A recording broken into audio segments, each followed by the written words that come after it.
Tere kaunist enne lõunat, minu nimi on Siim Leps, ma olen SEB Panga innovatsioonijuht. Tehnoloogia loob meile eksponentsiaalse kasvu võimalusi, sest me oleme eksponentsiaalse kasvu ajastul. Ehk et tänu tehnoloogiale me äri suudab kasvada mitte ainult nagu inkrementaalselt, võib-olla 10% aastas, võib-olla 15% jätkusuutlikult, vaid murranguliselt 10 korda. Ja seda on tõestanud ettevõtted, keda nimetatakse näiteks ükssarvikuteks unicorns, kelle väärtus on rohkem kui $1 miljard. Nendest kõige väärtuslikum täna on Uber, kelle turuhinnang on umbes $60 miljardit. Ja lahe on see, kui me hetkel korra vaatame, siis neid kasvab ka eksponentsiaalselt järjest juurde. Igas kuus tuleb juurde neid rohkem kui senimaani. Ja panganduses on see eriti hästi väljapaistev, sest iga teenus, mida pank pakub oma klientidele, sama teenust suudab umbes 10 või 100 tehnoloogiaettevõtet pakkuda kordades, 10 kordades paremini, kiiremini, parema kasutusmugavuse, parema kliendi kogemusega. Ja me võime küsida, et jaa, see on mull, et enamik neist ju sureb ka ära. Ja fakt on see, et 80% hukkub neist lähiaastate jooksul ja mõned üksikud jäävad ellu. Aga need, kes ellu jäävad, need saavad päris tugevaks, et kui me rääkisime, paneel ka enne rääkis sellest turukapitalisatsioonist, siis 15 aastat tagasi juhtisid maailma väärtuslikumad ettevõtted ja edetabelit traditsioonilised ettevõtted, aga nüüd on tehnoloogiaettevõtted hakanud üle võtma. Apple, Alphabet, kes siis on Google'i grupp, Microsoft, Amazon, Facebook. Ja mis eriti huvitav, viimaste paari kvartaliga on ka hiinlased hakanud turule tulema. Nii et see USA võidukäik on natukene küsitav ja ma küsiks isegi niimoodi, et kui hiinlased kopeerisid enne meid, siis kas nüüd me peaksime kopeerima hiinlasi, sest nad on olnud nii edukad oma Alibaba ja Tencenti grupiga. Kuidas see kõik võimalik on, et see kõik nii järsku muutub? Küsimus on ambitsioonis. Et kui tänapäeva tavaliselt suurettevõtted arvavad, et kasvades 10% aastas on see väga jätkusuutlik ja hea, siis kuidagi tehnoloogiaettevõtted saavad endale ambitsiooniks panna kasvada 10% kuus ehk umbes 10 korda aastas. Ja kuidas see võimalik on? Põhiliselt tänu sellele, et neil ei ole ajalugu. Et neil ei ole vanu legacy süsteeme, kus kinni olla, kus muudatusi teha, vaid nad saavad uuest nullist teha katsetusi oma klientidega. Seevastu suurettevõtetel on ka mitmed tugevused. Neil on oma bränd, mis on õigustanud ennast partneritele. Nad suudavad investeerida lahedate asjade väljatöötamisse ja oma inimestesse. Et neil on tegelikult hea hulk talente.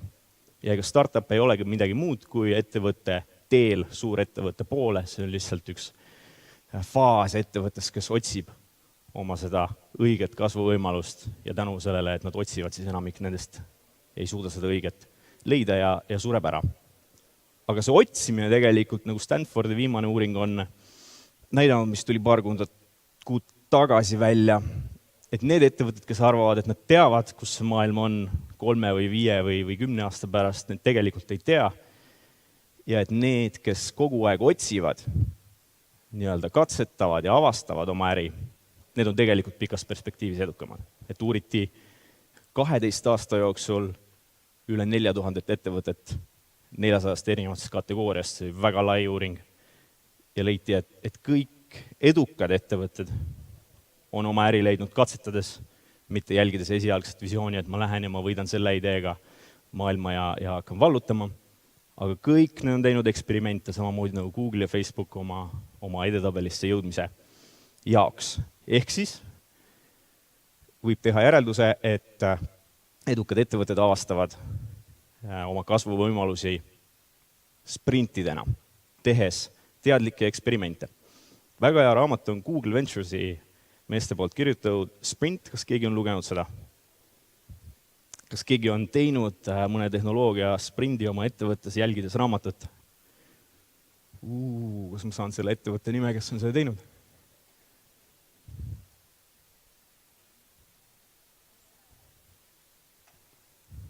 Suurepärane. Ma soovitan kõigil vaadata seda raamatut, siin on step by step ja detailidena öeldud, kuidas teha oma ettevõttes nädalane innovatsiooni sprint kuni selleni välja, et mis värvi postiteid ja pastakaid kasutada, kõik on detailidena kirjas ja seda järgides te teete ühed edukad katsetused, õpite ära, kas see mõte, mis teil peas on uue idee suhtes, võiks ka päriselt töötada. Kas see on nii? Publiku vastus oli jah, et kuna meil on hulk saalis. Just, et see eksperimenteerimise kultuur, et sa siis midagi õpid selle käigus. Ja suured ettevõtted järjest rohkem on aru saanud, et on vaja seda startupides levinud lean startup põhimõtet. Samamoodi nagu waterfall arendus ei ole nagu väga jätkusuutlik tänapäeval, et rohkem agiilseks liigutakse, siis ka nagu ärimudeli katsetamisel liigutakse rohkem agiilseks, tehakse ühe päevaga või isegi poole tunniga mingi prototüüp, mõõdetakse, kuidas see töötab klientidega, tehakse õppetunnid ja kas siis tundide või päevade või maksimum nädala jooksul õpitakse midagi selget oma äri nende digitaalsete kasvuvõimaluste kohta. SEB on ka teinud neid sprinte juba 6 korda nagu põhjalikumalt. 4 riigis, Eesti, Läti, Leedu, Rootsi ja mõned riigid veel, me oleme süsteemselt, teeme neid 2 korda aastas. Nendes osaleb umbes 50 inimest igast riigist, igast sprindis. Ja me valideerime neid ideid, mis meil peas on, mis me arvame, et kus see pangandus võiks minna koos klientidega. Kuidas see tsükkel välja näeb? Kõigepealt me peame tegema hulga inspiratsiooniüritusi, sest paljudele jääb sellest jutust väheseks, et nad üritavad leida seost selle oma tööga. Et kas me räägime siis suurandmetest või masinõppest või sellest, kuidas tehisintellekt mõjutab meie kõigi elu või millised tehnoloogiad või ärilised võimalused meid ees ootavad või brainstormime koos praktikantidega mingisuguseid lahendusi, et kuidas tänapäeva noored näevad võimalusi meie ärilistele väljakutsetele. Kogume hulga ideid, siis on ühepäevane häkaton, kus inimesed tulevad, esitavad oma ideed, moodustavad meeskonna, kui sellel ideel on piisavalt poolehoidu ja lähevad välja, räägivad klientidega ja saavad tagasisidet, et ei, seda mõtet ei ole mitte kellelgi vaja, aga saavad väärtuslikku tagasisidet, mida siis tegelikult klientidel vaja on. Nendest ühe päeva lõpuks toimub 3-minutiline esitus oma õppetundidest ja me valime välja 4 meeskonda, kes saavad jätkuprogrammi 6 nädalasse, mille käigus siis me räägime rohkemate klientidega, iga meeskond peab suhtlema 150 kliendiga, näitama neile oma prototüüpe, mis nad alguses teevad paberi peal, hiljem arvutis ka, kui tagasiside on piisavalt positiivne ja siis samamoodi 3 minutit Baltikumi juhtkonnale esitlus ja valime 2 tükki välja, kelle idee nagu vajab prioritiseerimist igas riigis, mis lõpuks viib meid välja mõnede uute toodete arenduseni, aga mis veel olulisem, viib meid välja kultuuri muutuseni. See on tegelikult sisuliselt inimeste treeningprogramm ja ainus eesmärk ei ole sealt tooteid kiiresti visata turule, sest suures ettevõttes alati see IT-arendusprotsess ei ole nii kiire, et 3 nädala või 3 kuuga täiesti uue asja. Aga mõnikord on ka see võimalik. Näiteks me tegime e-akadeemia, mis võttis aega 6 kuud alates esimestest ideedest kuni laivi panekuni. See on ettevõtjate loodud online koolituskeskkond. Tegelikult see idee algselt arvati, et teeks midagi, et ettevõtjad vajavad infot, et kuidas oma äri paremini teha, oleme vastutustundlikud, aitame neid õigele teele inspiratsiooniga. Aga siis need inimesed, kes olid käinud selles innovatsioonisprindis, ütlesid, et oot, et võib-olla me küsiks siis ettevõtjate käest alustuseks, et mis neil tegelik probleem on, mida lahendada. Et kas keegi tahab vaadata pooletunniseid videoid lihtsalt, mis on niikuinii YouTube ja muud e-õppekeskkonnad täis, et äkki siin ei ole probleem, mida lahendada. Ja me saimegi teada, et jaa, loomulikult seda probleemi ei ole, aga probleem on see, et nagu see info võiks olla kontsentreeritud tükkidena. Kuni 3-4 minutit mingisugune fakt. Ja siis me saime veel teada ettevõtjatega suheldes, et okei, videobitid on head, aga tahaks mingeid vastavaid tööriistu ka, et mida ma siis edasi selle infoga teen. Ehk me panime hulga vastavaid tööriistu sinna juurde, iga video juurde. Ja kolmandaks, et so what, kui mul on tööriistad, et mis ma nendega edasi peale hakkan, et kus toimuvad sündmused, kus ma võiksin vastavate inimestega sel teemal rääkida. Ehk et me kliendi keskselt arendasime välja toote, küsides ainult klientidelt, et kas ja mida neil päriselt vaja on, mitte lihtsalt nagu juba traditsioonilisel viisil oleks teinud mingi ägeda toote, ilusa disaini, kõva kampaania ja lootnud, et äkki hakkab lendama, aga tänu sellele kultuurimuudatusele, et need inimesed olid käinud selles meie oma ettevõtete programmis, siis nad oskasid küsida õigeid küsimusi nii klientide kui partnerite käest.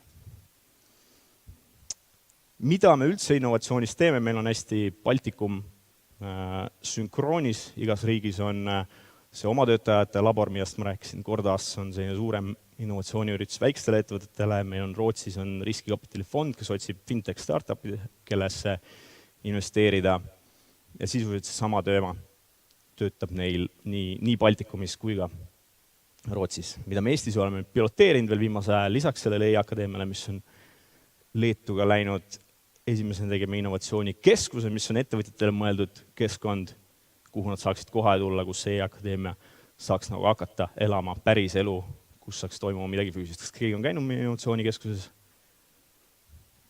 Umbes 5-10%, võimas, aitäh. Ja see on ka klientidega testimise ruum, kus koos teha nagu katseid, jälgida, kuidas nad kasutavad meie süsteemi ja mis neil oluline on. Ja innovatsioonikeskusesse nagu mitte ainult ruumide mõttes, vaid sisu poolest ka me tegime kasvuprogrammi, mis töötab nagu startup kiirendi, me võtame 2 korda aastas 12 ettevõtet nii-öelda kiirendi tsüklisse, räägime nendega ambitsioonist, leiame digitaalseid kasvuvõimalusi nende äris ja mentordame neid sügavamalt. Aga kuidas seda kõike mõõta, et innovatsioon tore asi küll, katsetamine, tavapäraselt võiksime lugeda, et palju meil on ideid inimestel, palju nendest on nii-öelda innovation pipeline'is, palju projekte juurutatakse ja palju konkreetselt me käivet ja kasumit teenime sellest.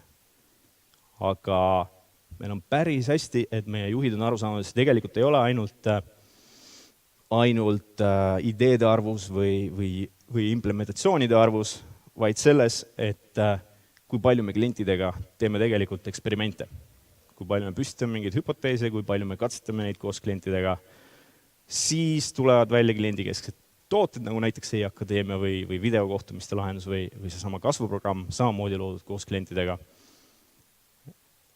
Ja mis kõige olulisem, et toimuks kultuuri muutus, et nende andekate inimeste, kes tööl on, mõtteviis kuidagi avaneks uudsele katsetamise kultuurile, et ei ole juhte, kes teavad, kuidas asjad kõige paremini käivad, vaid igaüks, kes teeb eksperimendi, saab kliendi tagasisidet, esitades seda, on see kõige targem inimene majas.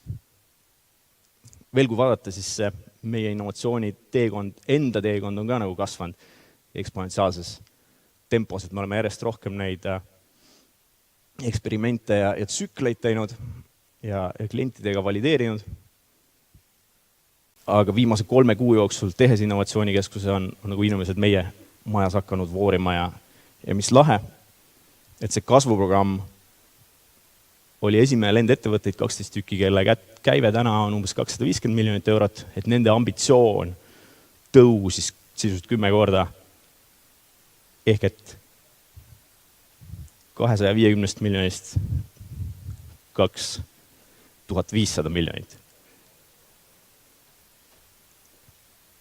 Mis meid veel ees ootab?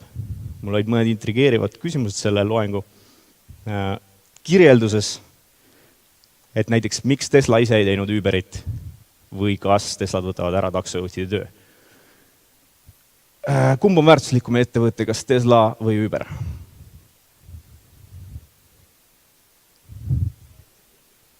Kuidas? Jah, no, aga natukene. Nad on juba suhteliselt sarnased, aga ma kahtlustan, vaadates seda, et Tesla ei ole lihtsalt tehtud, et ta on äge auto, vaid ta on tegelikult masinõppeplatvorm, mis võimaldab õppida seda, kuidas inimesed sõidavad. Et siis masin ise saaks sõita samamoodi või veel paremini kui inimesed.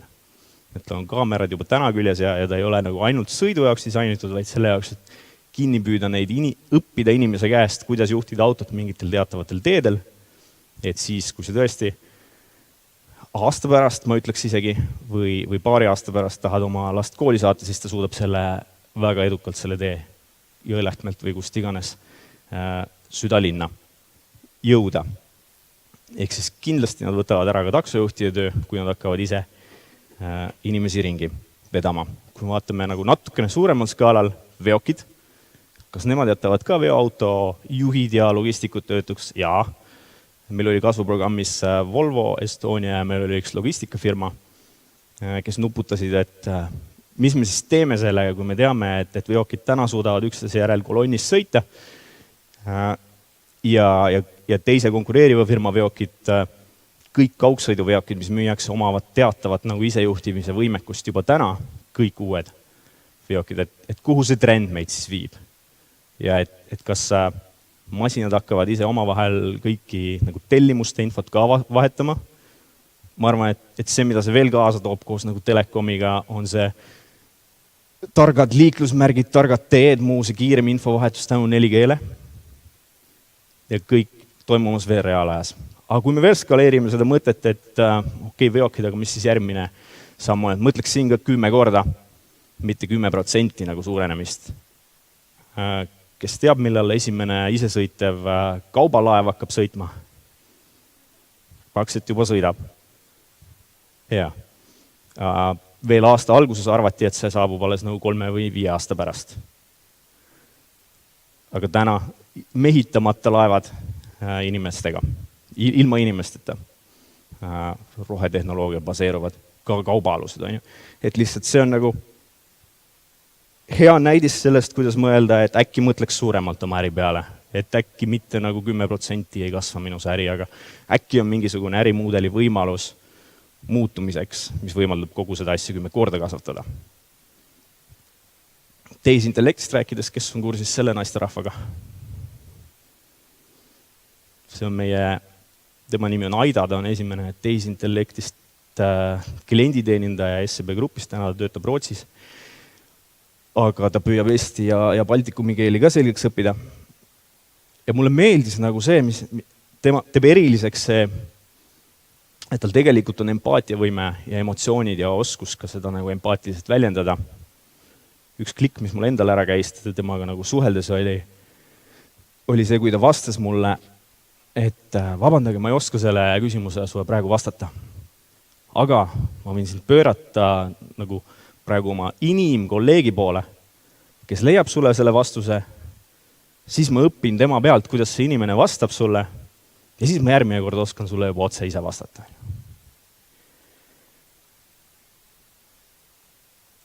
Ma mõtlen, kuhu see nagu välja viib. Ja kui ma paar kuud tagasi arvasin, et kuskil 5 aasta pärast võib-olla me vastame ise niimoodi, et ma kahjuks ei tea sellele küsimuse praegu vastust, aga luba, ma küsin oma tehisintellekti käest ja siis ma õpin tema käest, kuidas sellele vastab ja ma oskan sulle seda vastata.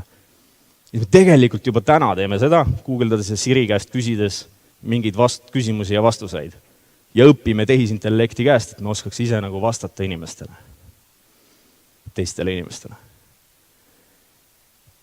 Elon Musk on selle kohta nagu hästi öelnud, et ära ole kurb, mõtle, mida tulevik võiks tuua.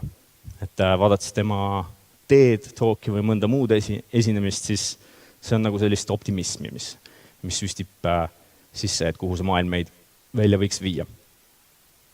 Ja mis nagu tähtis ettevõtte põhil on, ettevõtte puhul on see nagu õhina põhine kultuur.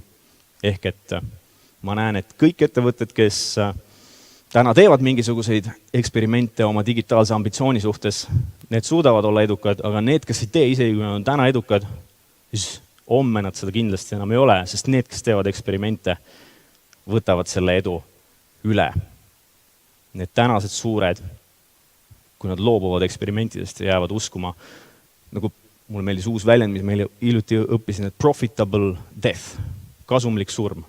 Et kui sa usud, et su ettevõte on täiesti ilusti kasumlik, kasvab, siis see varsti sureb ära, sellepärast, et sa usud sellesse ja sa ei jätad kasutamata need võimalused teha katsetusi ja mõtlemata seda, et äkki saaks kuidagi suuremini oma äri teha, et äkki saaks kuidagi oma ärimudelit muuta, mida see digitaalsus võimaldab, kuidas saaks seda 10-kordset kasvu tekitada ja neid teadlikke eksperimente teha oma ambitsiooni suunas. Ehk siis, et kuidas kasvatada seda digitaalset nälga, nagu Steve Jobs ütles, et hungry, et ta otsib inimesi, kes on hungry. Ja teha neid teadlikke eksperimente. Üks viis ongi see sama kasvuprogramm tavalistele või ebatavalistele ettevõtetele. Et meil oli kasvuprogrammis 12 ettevõtet, kellest 3 tükki olid täna puhtalt digitaalse äri ettevõtted. Oli neid, kellel ei olnud erilist digitaalset äri ja oli neid, kes tegid esimesi samme selle seas.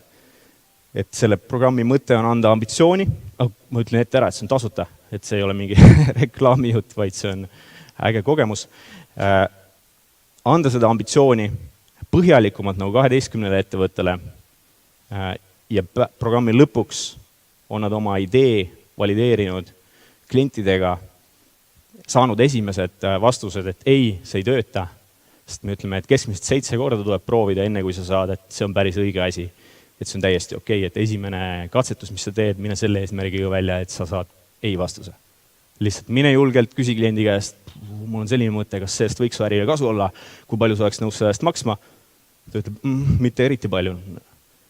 Nagu näiteks me tahtsime teha liisingu iseteenindust ja inimesed läksid välja, et davai, nüüd räägime 50 kliendiga tunni aja jooksul. Cool, kuidas me seda teeme? No igaüks helistab 10 tükki läbi, okei, lähme, tulevad tagasi.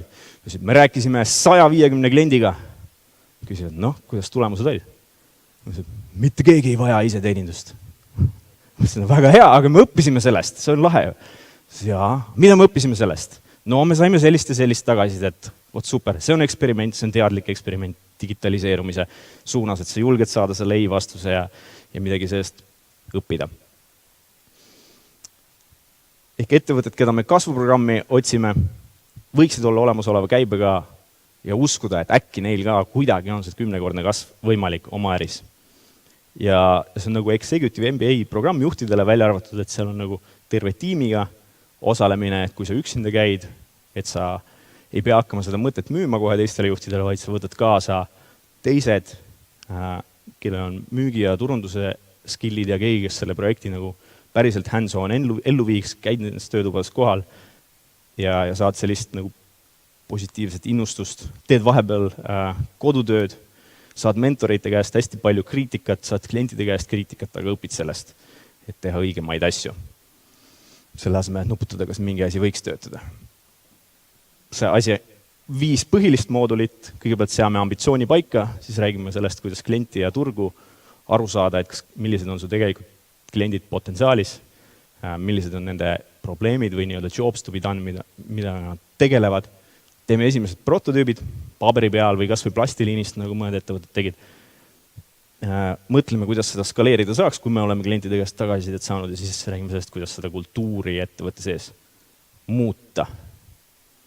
Ja see on nagu tsükkel, et kõigepealt me teeme hommikuti praktilised loengud, mis on kõigile avatud, me teeme sellest Facebook streami ka ja 150 inimest mahub umbes koha peale. Pärast lõunal on need 12 ettevõtet, kes on üks ühele mentorlusega, nad saavad endale kodutööd, vahepeal on kodutööpäevad, kus mentorid annavad nõud, kuidas neid lahendada ja hulk üritusi veel. Et esimene tsükkel oli 12 ettevõtet kevadlel ära, kus käis väga seinast seina, nii nagu suurte korporatsioonide väikseid osasid kui täiesti alustavaid ettevõtteid. Ja kõige lahedam oli iglusaun, üks nagu huvitav. Kes ütleb mulle, kuidas digitaliseerida sauna kogemust või kellel seda üldse vaja peaks minema? Miks peaks sauna kogemust kuidagi digitaliseerima? Kas on mingi valu, mida sellega lahendada? Ja üks asi on see, et see soojatunnetus oleks parem. Mis inimestele veel meeldib, on saunavõistlused, näiteks, et kes kauem kuumas on. See on üks asi, aga tegelikult, mis nagu iglusauna nagu brändist eriliseks teeb, on see, et nad on elamussaun, et sa lähed sinna sauna mingisuguse nagu saama mingit füüsilist kogemust. Ja et su see ootus saunale võib olla erinev, et kas sa lähed nagu ennast rahustama, nädalast või sa lähed saama just nagu endale jõudu juurde ja väge rohkem, kui sa tuled välja, sa oled nagu hea restardi teinud ja täis energiat uuesti. Aga kuidas sättida nagu sauna iga kord erinevalt, et see täidaks su seda nagu taotlust, millega sa sinna sauna lähed? Et kui sa ja kuidas saada selle eest nagu Spotify taolise nagu subscription mudeliga inimeste käest raha. Seal on mõned ideed, millest Igloo Saun varsti räägib. Nad on katsetanud oma klientidega ja see täiesti mitte lihtsalt, et kui nad täna teevad paar miljonit käivet, et siis nagu nende esialgne ambitsioon oli, et kui teeks 5, oleks väga kõva, kui teeks 10, siis ma oleks juba elu rahul. Aga mentor ütles neile, ärid, mille käive on alla 10 miljoni, teeme väikse tšeki, kelle on alla 10 miljoni äri, kus ta töötab. Ülejäänud on kõik üle 10 miljoni käivet, jah?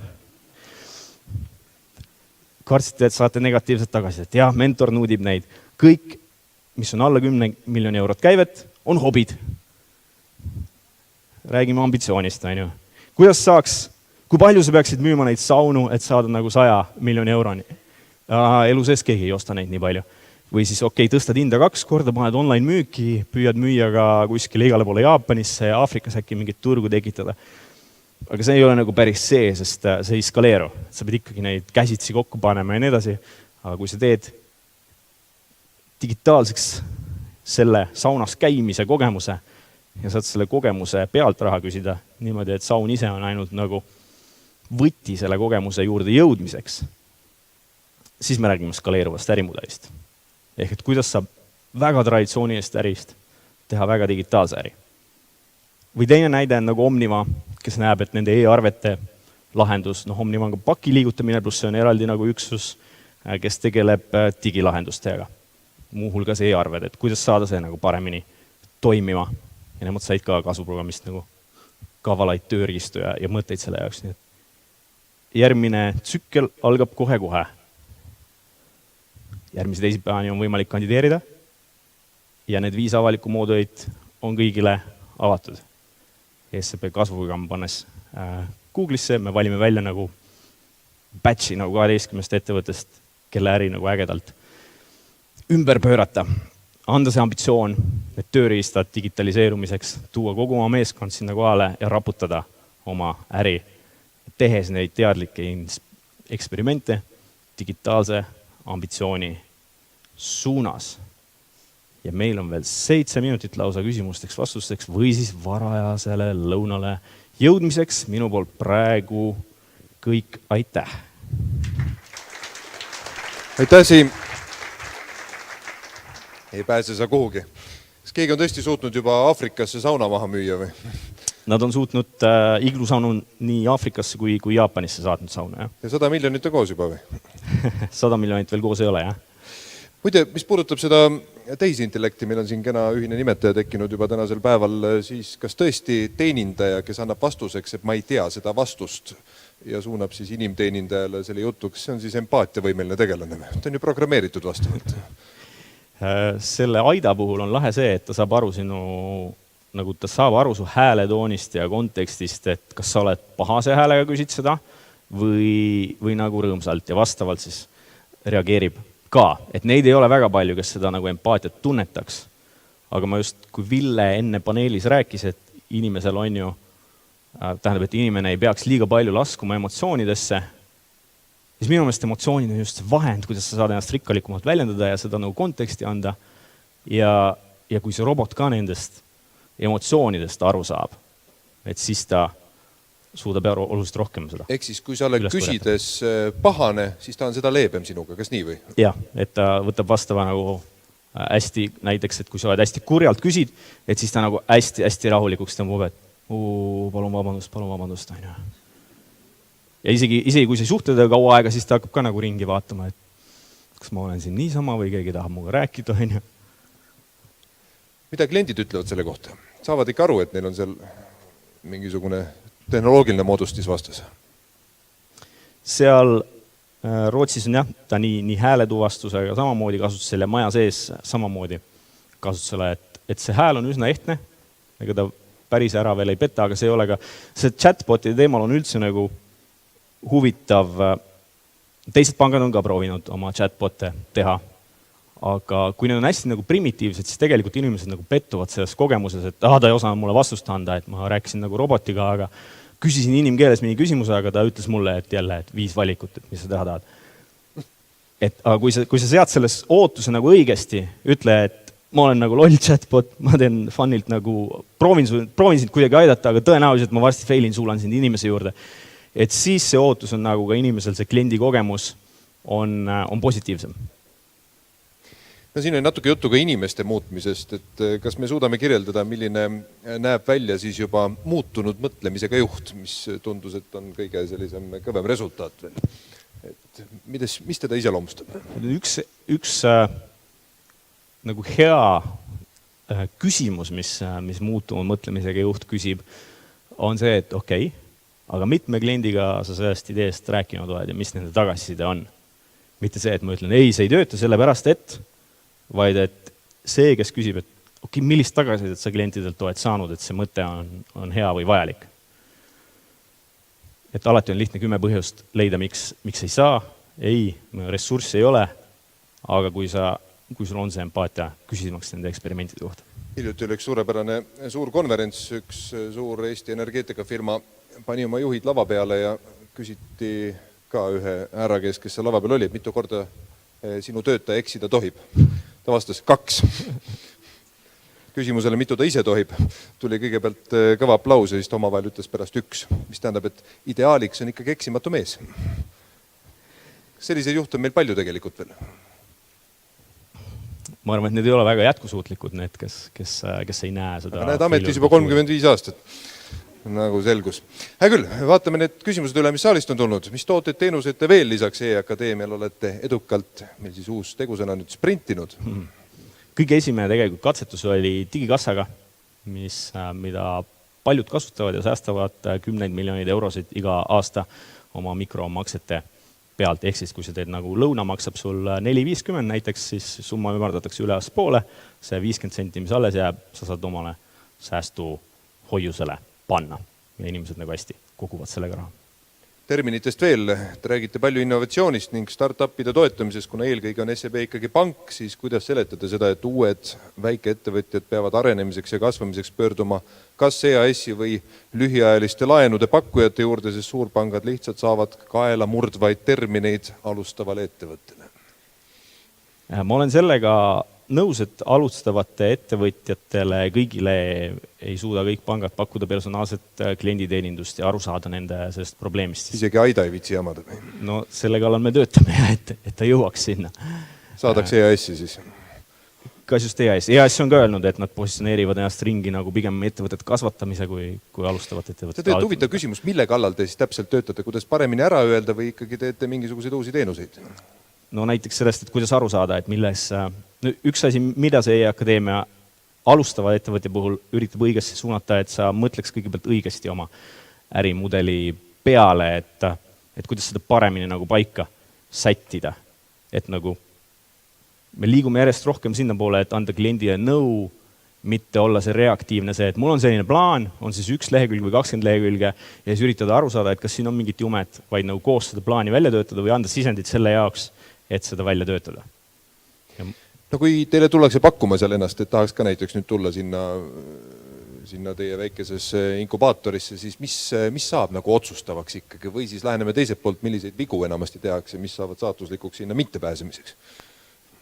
Me tahame näha, et seal on mingisugune ambitsioon, et sul on mingisugune natukene tahe digitaalselt oma äri muuta, et sul on meeskond, kes on valmis panustama sinna.